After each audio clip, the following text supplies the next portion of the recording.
Hello student, welcome back to my class. In this video we are going to discuss the part 1 of our sentences. Sentences यानी kinds of sentence पे हम नहीं जा रहे, हम जाएंगे simple, complex, compound. लेकिन उससे पहले आप लोगों को बेसिक आना जरूरी है. तो आज की क्लास हमारी जो है वो एक इंट्रोडक्शन वीडियो होने वाली है जिसमें हम पढ़ेंगे आपका phrases, clauses और आपका सेंटेंस. आज की क्लास में बच्चों हम सिर्फ इन लोगों का यानी first second term in third terms का तीनों टर्म्स का सिर्फ इंट्रोडक्शन पढ़ेंगे और कुछ नहीं. एक्सप्लेनेशन वीडियो आप बाद में आएंगी. पहले आज हम इनका इंट्रोडक्शन पढ़ते हैं पार्ट 1 में.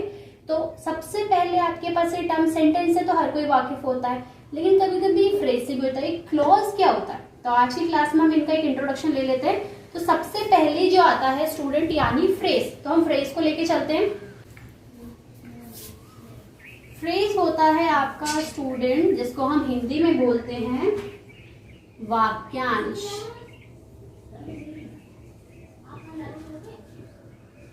यानी वाक्य का एक अंश, इसका एक पार्ट. तो हम पहले देख लेते क्या होता है. सबसे पहले ये होता है आपका ग्रुप ऑफ वर्ड्स यानी शब्दों का समूह. कैसे? जैसे eight the market, in the school. यानी ग्रुप ऑफ वर्ड शब्दों का समूह जिसका एक और चीज ध्यान रखिए जिसका कंप्लीट सेंस नहीं निकलेगा. जैसे एट दी मार्केट, तीनों अलग अलग वर्ड हैं. एक एट हो गया, एक दी हो गया, एक मार्केट हो गया. एट दी मार्केट तीनों शब्दों के अलग अलग समूह हैं जिसका आपका फ्रेज बनता है. यानी ऐसे शब्दों का समूह जिनका कोई आपस में मतलब ना निकले, जिनसे कोई हमें कंप्लीट सेंस ना निकले. मतलब इनकम्प्लीट निकलेगा लेकिन कंप्लीट नहीं निकलेगा. अब एट दी मार्केट है तो हमें क्या पता है कि क्या मार्केट में पूरा कोई कंप्लीट नहीं हो रहा, इसको कुछ और चीज की जरूरत है अपना इस तीनों वर्ड्स को क्लैरिफाई करने के लिए.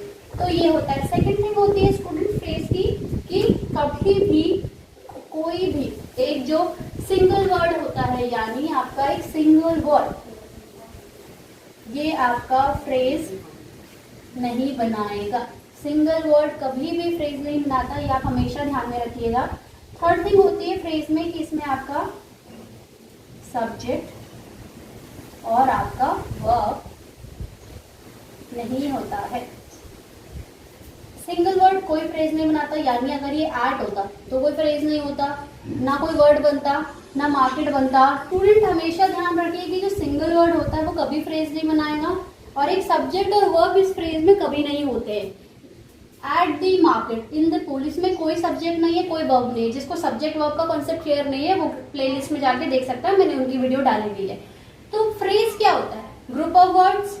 सेकेंड थिंग सिंगल वर्ड कभी फ्रेज नहीं बनाता. थर्ड थिंग इसमें सब्जेक्ट और आपका वर्ब नहीं होता है. अब फ्रेजेस के भी काइंड्स होते हैं, बहुत सारे फ्रेजेस होते हैं, लेकिन वो हम इसकी एक्सप्लेनेशन वीडियो पे चलेंगे. हम उससे पहले अभी ज्यादा नहीं लेंगे. सेकेंड थिंग आती है स्टूडेंट आपकी, थोड़ा सा इसे चेंज करने की जरूरत है बस.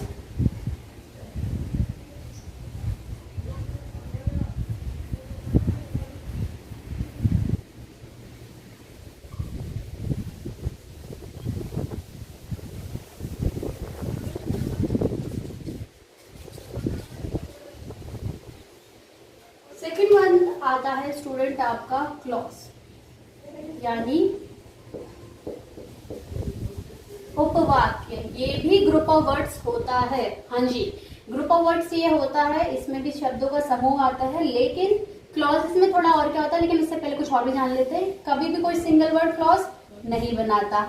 इसमें सब्जेक्ट और वर्ब हमेशा होंगे आपका सब. तो अब हम देखते हैं क्लॉज क्या होते हैं. उसमें हम थोड़ा अंदर जाते हैं, घुसते हैं इसके टॉपिक के अंदर.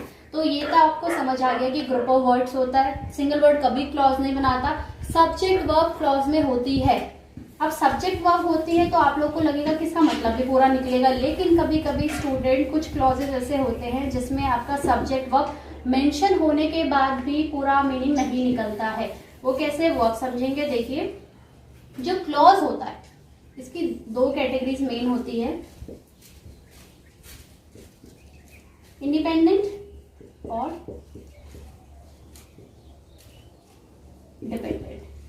इंडिपेंडेंट को हम मेन या फिर प्रिंसिपल भी कहते हैं और डिपेंडेंट को हम सबऑर्डिनेट कहते हैं। इंडिपेंडेंट मतलब अब इनके शब्दों से ही मतलब समझिए। इंडिपेंडेंट का मतलब होता है जिसे किसी चीज की जरूरत नहीं है, वो अपने आप में ही कंप्लीट है।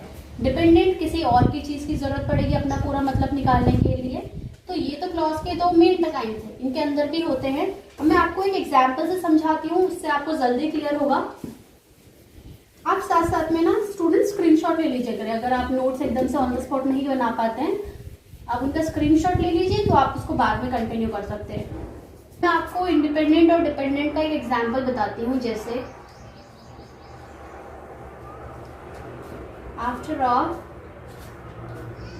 Lot of practice,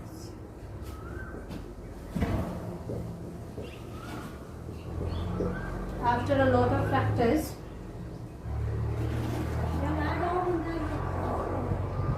Divya still struggled to tie her shoelaces।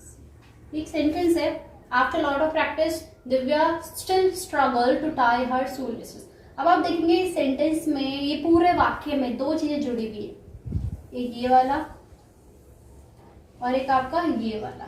अब पहले वाले को अगर हम देखते हैं, आफ्टर लॉट ऑफ प्रैक्टिस मतलब बहुत प्रैक्टिस के बाद, तो ये इनकम्प्लीट है कि क्या और होना चाहिए, इसमें कुछ और ऐड होगा तभी इसका मीनिंग निकालेगा। Divya still struggle to tie her shoelaces, Divya ने अभी भी स्ट्रगल करा, तो ये आपस में ही कंप्लीट है, इसको किसी चीज की जरूरत ही नहीं है। इसमें ऑलरेडी एस भी मेंशन है, ये अपना एक पूरा मीनिंग निकाल रहा है, लेकिन ये मीनिंग नहीं निकाल रहा है। ये तो एक सिंपल तरीके से था। अब मैं आपको वाला क्लॉज बताऊंगी जिसमें दोनों में एस भी होता है, लेकिन फिर भी वो मीनिंग नहीं निकालता है। उस एग्जाम्पल को समझ लेते हैं। I like the cake which has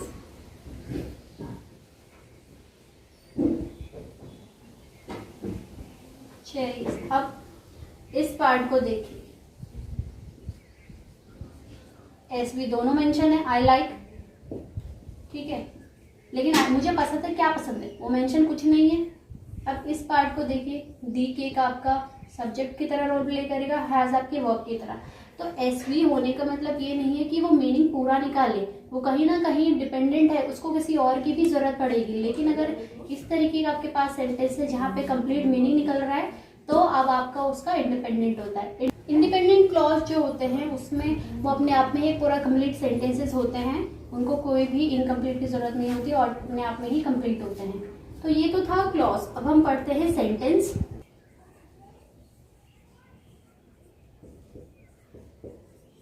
इसको हिंदी में कहते हैं वाक्य। इसकी भी पहली वही थी, group of words.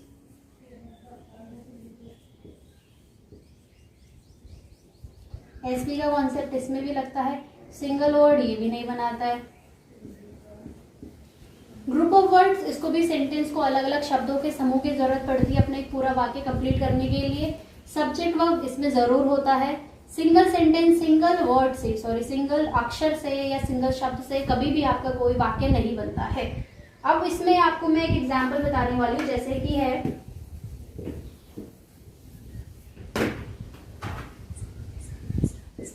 The baby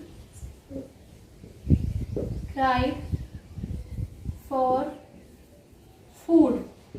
ये अपने आप में ही पूरा कंप्लीट है। द बेबी आपका सब्जेक्ट, क्राइड आपकी एक वर्ब हो गई, द फूड ऑलरेडी आपका ऑब्जेक्ट। एसवीओ तीनों पार्ट लिखा हुआ है।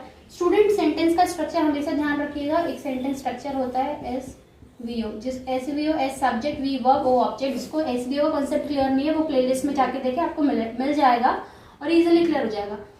तो सेंटेंस क्या होता है, ग्रुप ऑफ वर्ड्स होता है, एक वर्ड, दो वर्ड, तीन वर्ड, चार वर्ड, पांच वर्ड। ये सेंटेंस बना है 5 शब्दों से, लेकिन इनका पूरा सही मतलब निकल रहा है। एक इंडिपेंडेंट क्लॉज पूरा एक सिंपल सेंटेंस होता है। एक और चीज याद रखिएगा, कभी भी जो सेंटेंस होता है उसके अंदर क्लॉज होता है, क्लॉज के अंदर सेंटेंस कभी नहीं होता। इसके अंदर क्लॉजेज आ सकते हैं, लेकिन इस क्लॉज के अंदर कभी भी आपका सेंटेंस नहीं आएगा।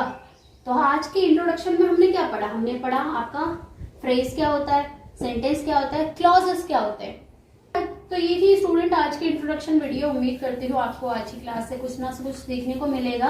अब अगली क्लास में हम पढ़ेंगे कि फ्रेज क्या होता है, उसके काइंड्स क्या होते हैं, और सेंटेंसेस में कॉम्प्लेक्स, सिंपल, कंपाउंड, ये सब क्या कॉन्सेप्ट होता है, डिपेंडेंट और इंडिपेंडेंट क्लॉज क्या होती हैं। तो आज के लिए इतना ही था। उम्मीद करती हूँ आपको वीडियो अच्छी लगी होगी। अगर अच्छी लगी तो कोई कॉन्सेप्ट क्लियर नहीं हुआ है तो आप कमेंट सेक्शन पे लिख सकते हैं, और बाकी चैनल को आप लोग सब्सक्राइब करना ना भूलें। अगर आपको पसंद आती है वीडियो, आप अपने फ्रेंड्स के साथ शेयर कर सकते हैं। तो ये था आज की क्लास में, मिलते हैं आपसे अगली क्लास में।